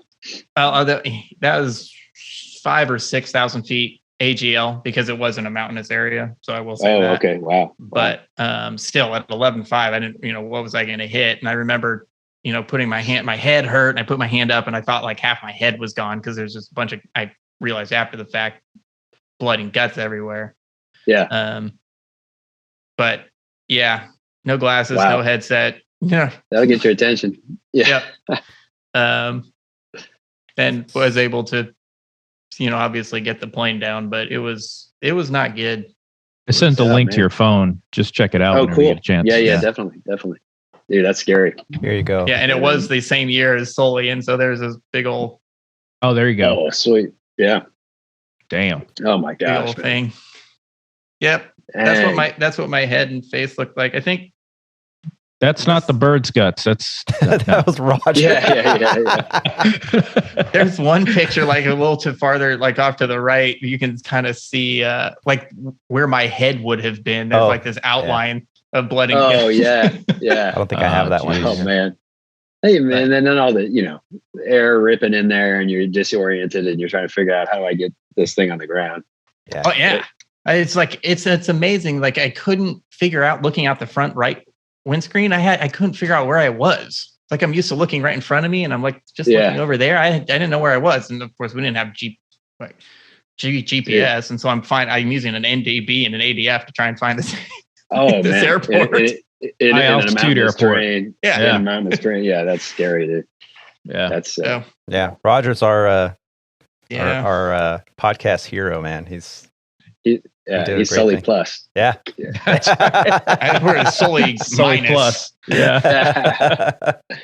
But yeah, they asked me about Sully and some of the AP in the interviews, and I almost kind of put my foot in my mouth. It kind of in relation to what Tony had touched on and some of the things he had said after, and then I quickly backtracked because like I don't want to be on the record, like literally in this interview with the Associated Press disparaging Sully. This probably can't play well for me, but I've heard a thing or two where he's been, decided he was going to have an opinion that was not well taken. But I do commend him, man. He was consummate professional, and my thought is that he had thought through that scenario several times in the past, because I just don't think as it's happening, how quick he made the turn and said we're going in the Hudson.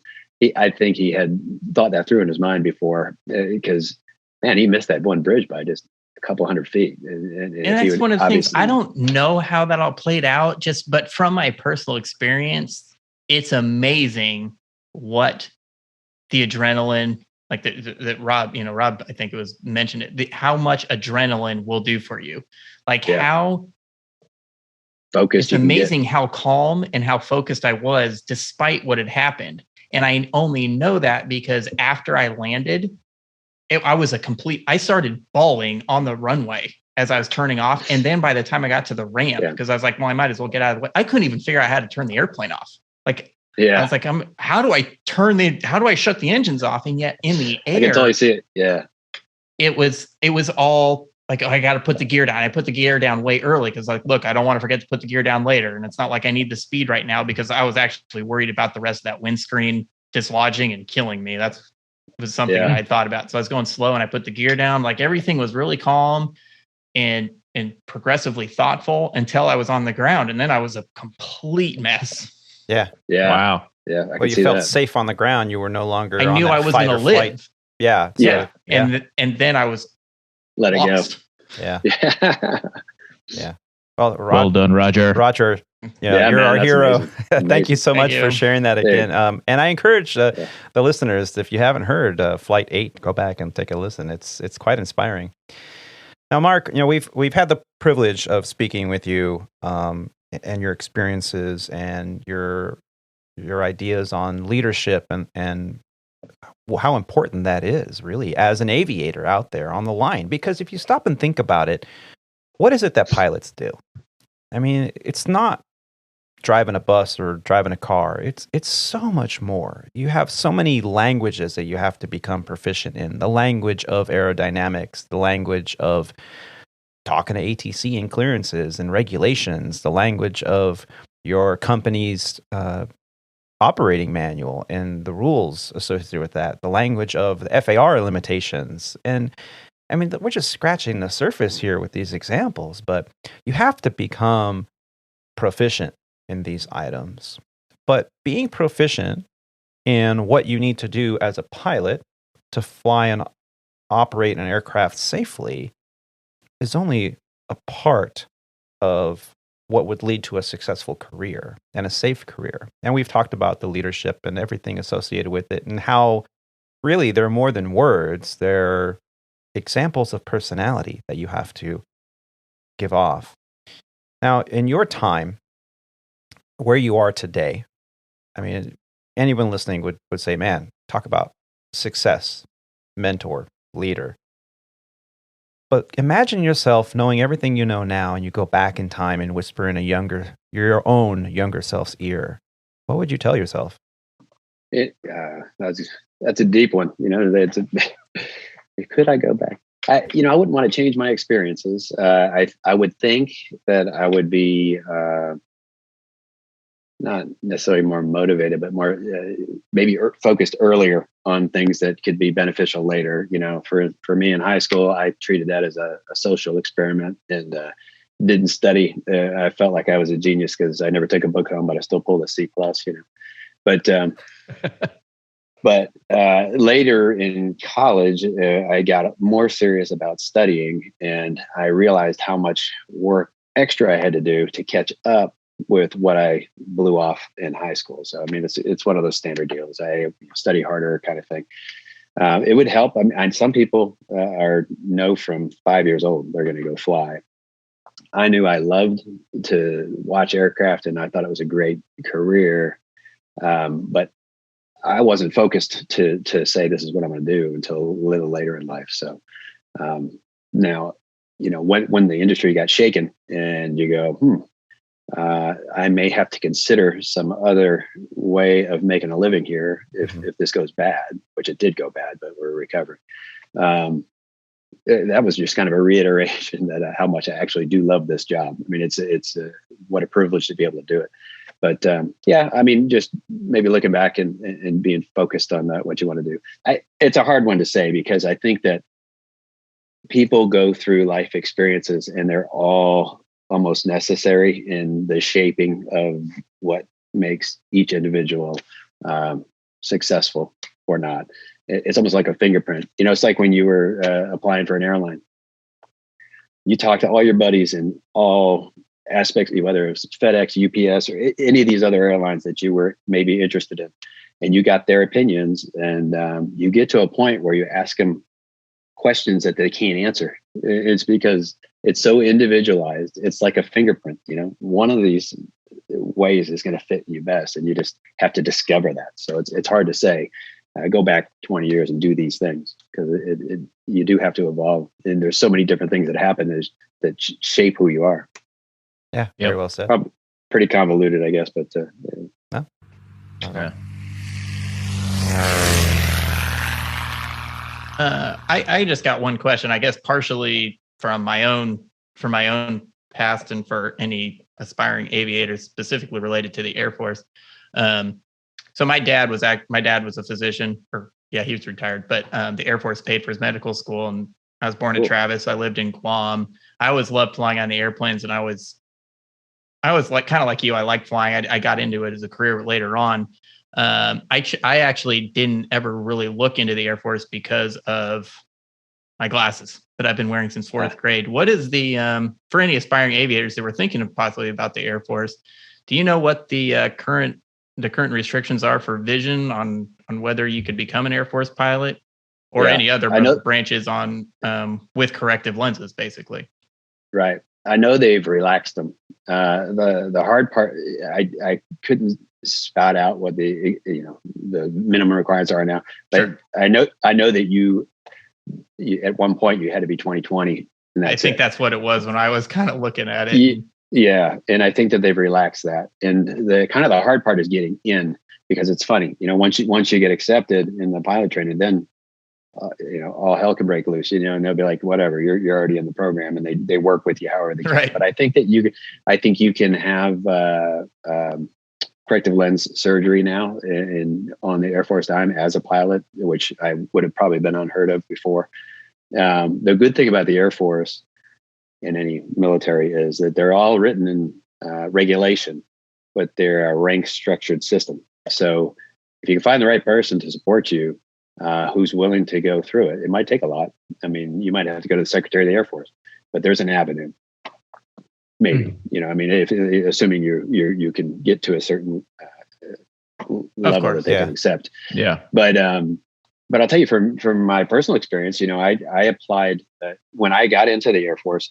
There were very few pilot slots available. It was the spigot was off. There was academy graduates could have been number one in their class for a pilot slot, but they weren't available. So they would go banked pilot is what they call them. So they worked for 2 or 3 years on another job before they brought them in. They were overloading pilots and trying to cut. So I applied from within, flying a Cessna around and trying to gain some hours and apply. But I applied 4 times. So one time denied, second time denied, third time alternate, fourth time success. So if I was going to put a theme on it, whether it's regulation for eyesight or whatever is your impediment, persistence, right? Persistence is the key, because I got the support of my squadron. I got the support of those around me, knew what I was trying to do, and I worked really hard to keep that support. And then therefore I had a squadron commander advocating for me and signing for me, and 4 tries, I mean, it was actually the last one. I have to admit, it was, I've done everything I can do, and my age requirement was about to kick. Yeah. And I was like, if it doesn't work, it doesn't work, but I've done this for now 3 years and 4 tries. If I remember that story, I think you actually were on a brand new assignment to Hawaii when you got the news, didn't you? I was, yeah. I was sitting there on the 6 beach months. or something like that. Well, yeah, I had a pretty good gig. I was new to Hawaii, so I was staying at the Halikoa, which is like the military hotel on the 6th floor, watching the sunrise and sunset, and in this new job. And I'd already turned in all that paperwork, and I was like, look, whatever happens, happens. But I was in a pretty good spot, had a good job, and the colonel, who was a communications colonel, sitting across the desk, somebody said he called me in for a meeting, and I rolled in there, and he said, sir, what do you need? And he said, I got some paperwork here for some pilot training. I think I was on top of his desk. I was like, what's it say? And he said, I said, does it say alternate? Does it say actually? He's like, wow, she's fumbling the paper. I don't know. And turns out I got it. And they supported me again, because I left their unit 6 months into it and left to go to pilot training. So yeah, that's how it worked. That is so cool, dude. So persistence. Yeah, it was worked out. Yeah. Don't give up. If that's what you want to do. I'll tell you another dude I flew with, may or may not be in this airline. He had a bad accident and flying for Japan Airlines, and at his house he had this accident. He's trying to fix the garage door, and those big springs, one snapped, and it totally jacked him up. Like it took an eye out and removed part of his thumb. And like, this guy is a hardcore flyer, so he's like in the hospital, still out of it. He's trying to determine from the doc if he's got enough thumb left to work the trim. I'm like, dude, all right. So he's a hardcore flyer, but he went through a lot of medical and FAA stuff for probably 2 years, and he's back in flying and ready to go. So persistence on his part. And I was like, are you kidding me? And he's like, yeah, I'm not kidding. He tapped his eye. It was like a glass eye. I was like, oh, wow. I didn't know you could fly like that. There you go. But that guy was persistent, and here he is. He's a captain. Wow. He couldn't land worth a damn, but he was sounds like he could never give you the thumbs up to do anything, anyways, right? No, it looked pretty normal actually. He was just worried about it at the time, but apparently that almost killed him. It was just crazy. Oh my gosh! Well, I mean, I think I know the answer to the next question is, what advice would you give a young aviator in relation to today's marketplace in aviation? Yeah, that's right. The community is short. They need aviators, and that's not changing. And then, of course, the retirement age at 65, it's going to be there. I started out really humble with that Cessna 152. And the reason I secured my seatbelt is because I felt like I could knock that door open or punch through it with my elbow. But little plane on a 1,700-foot runway, humble beginnings. It's just persistence, and you have to figure out if you love it, go try it and check it out. And if it's something you want to do, don't stop. You'll have the opportunities. Nice. Mark, if I could have you think back to a person in your life that has made the greatest impact to your success in aviation and in your career, who would that be?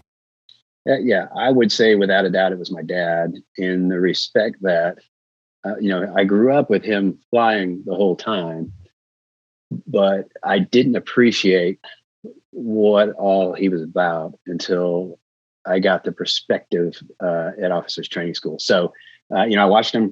He flew aircraft. I saw him fly maybe twice. It's hard to kind of see your family fly. Yeah. But I saw him fly an F-106 once over the house, and then he flew an F-15, which we saw a Finney flight where he came in and landed. I thought that was pretty awesome. But he never drove at me, my brother, or my sister what to do in life. He just kind of led by example, and I realized he was working long days and all that kind of stuff, but he just never really complained about it. He just went and did his thing. It wasn't until I was at officers training school where he said he was going to come to the graduation. And I said, Dad, they want you to send some kind of bio because you're coming down to this thing. And what's that? He goes, oh yeah, I have one, which I was surprised to hear him say. I was like, oh, you know what this is? And you have one. Okay. But it was because he was a colonel and he was a VIP, and they wanted to have his bio. And so now I'm going through officers training school and I'm getting ready to graduate. I read the bio and I'm like, whoa, there's a distinguished flying cross on here. And there's this just incredible career. And that was in an EB-66 as a navigator. So I started asking him questions, like, what was that all about? But apparently they got tracked by a couple of MiGs and they were in a defenseless aircraft. They were a radar jammer. And he was the navigator. So they dove, all they could do is get down into the mountains and the valleys. And he had to, on the fly, navigate them through there safely, not to pin themselves into a corner and burn those jets out of gas before they could shoot them. So they got a distinguished flying cross for it.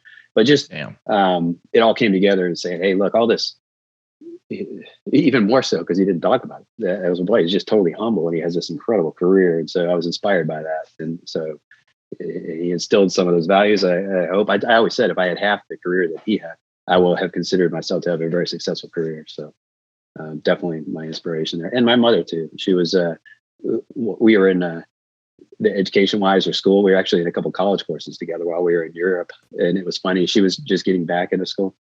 But she'd grind and just work on these things. The only studying I was doing is if she had questions. And it just was impressive to me how much effort she put towards it. So the two of them were great influences, no doubt. Yeah. And thank you for sharing that with us. Always an inspiration to hear answers to that question. And yeah, the fact that you can recall and they've made such a giant impact on your aviation career is quite nice. So thank you for sharing that. As our flight is drawing to an end, we would like to thank all of you for coming along on this journey with us. I also want to express a very special thank you to Colonel Mark Fuhrmann for joining us today. It was an absolute pleasure to hear his thoughts on leadership, to hear about his journey, and about all the people that have helped him along the way. Please help us out by sharing this podcast online with your friends. Make sure to follow and subscribe to the Squawk Ident podcast on whatever platform you are listening on. We also love receiving listener feedback. You can send us email or even audio feedback via our website at www.aviatortony.com. Alpha, Victor, the number 8, Romeo, Tango, Oscar, November, Yankee.com. There you'll find audio archives of the Squadcast, photos from the flight line, our guest book tab, and our Squawk Ident pilot shop, where you can find an assortment of t-shirts, hats, mugs, and much more. A small proceed from all those sales goes towards helping finance this podcast and keeping it going. You can also contribute financially right from the homepage. Facebook, YouTube, Instagram users can find us under Squawk Ident Podcast. Also, a big final thank you to Rob D. and Captain Roger for joining us today. And I'd also like to thank you for taking the time to listen to these grateful aviators. Keep the dirty side down out there, be safe, and take care of each other. Bye, everyone. See ya. Hey, man. Hey, thanks for hosting. Yeah, it was fun chatting with you guys. Appreciate it.